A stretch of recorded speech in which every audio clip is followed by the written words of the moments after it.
Okay, this is me reading A Union with Boredom by Charles Simic.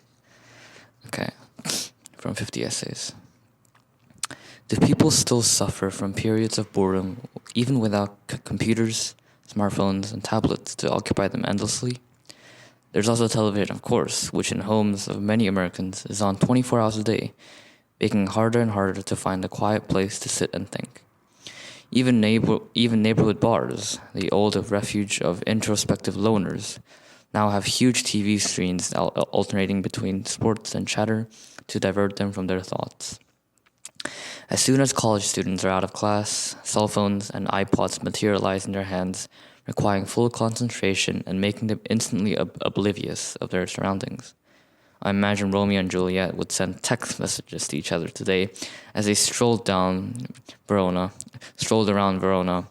Though I find it hard to picture Hamlet's advising Ophelia to take herself to a nunnery. These and other thoughts came to me as I sat in a dark house for 3 days in the aftermath of Hurricane Irene. Being without lights and water is a fairly common experience for those of us who live in rural areas or roads lined with old trees.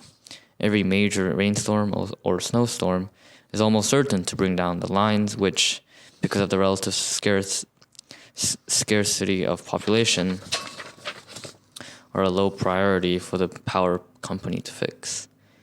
We use oil lamps and most often candles, so our evening around the dinner room table resemble chances. We sit with our heads bowed as if trying to summon spirits, while in truth struggling to see what's on our dinner plates.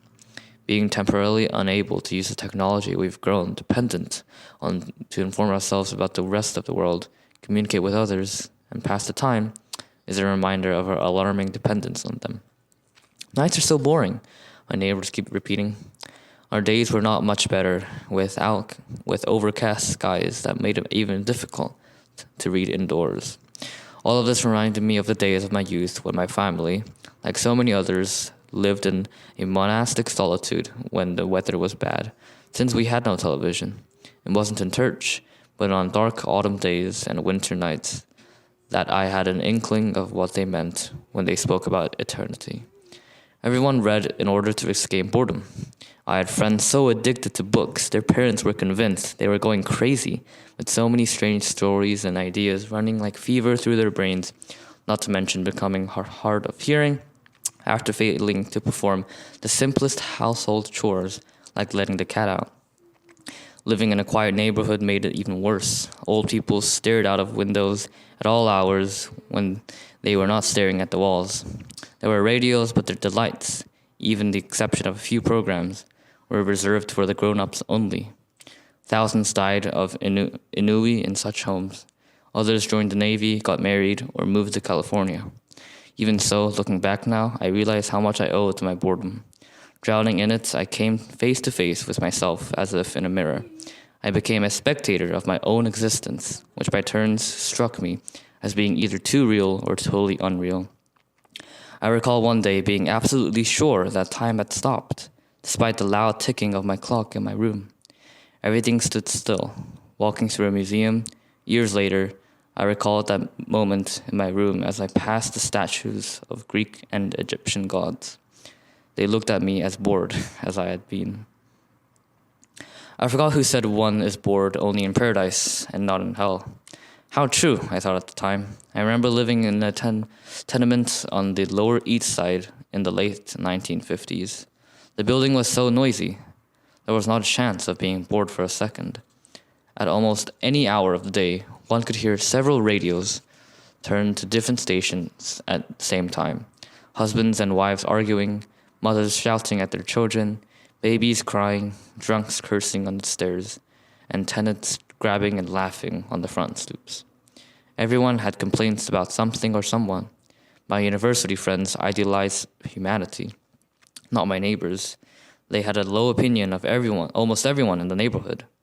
"What are you studying?" the old woman I was renting my room from asked me one day, and I told her, "History?" "What kind?" "European," I replied. "Aha," she said, with a knowing look on her eye. The kings, the priests, the people being led by the nose, all scum. I didn't know what to reply.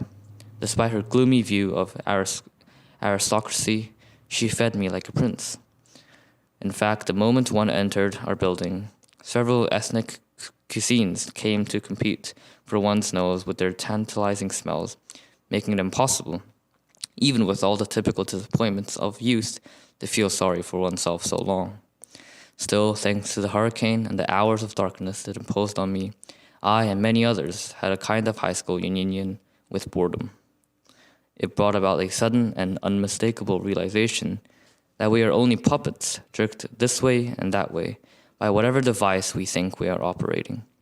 With its strings loosened for the time being, there was nothing for us to do but slump idly in some chair with our heads dangling and our smiles fixed crooked, while Irene ran around the yard beating up trees like a riot police, and in the process telling us what little regard she has for us personally and everything we've done over the years that make our home more attractive.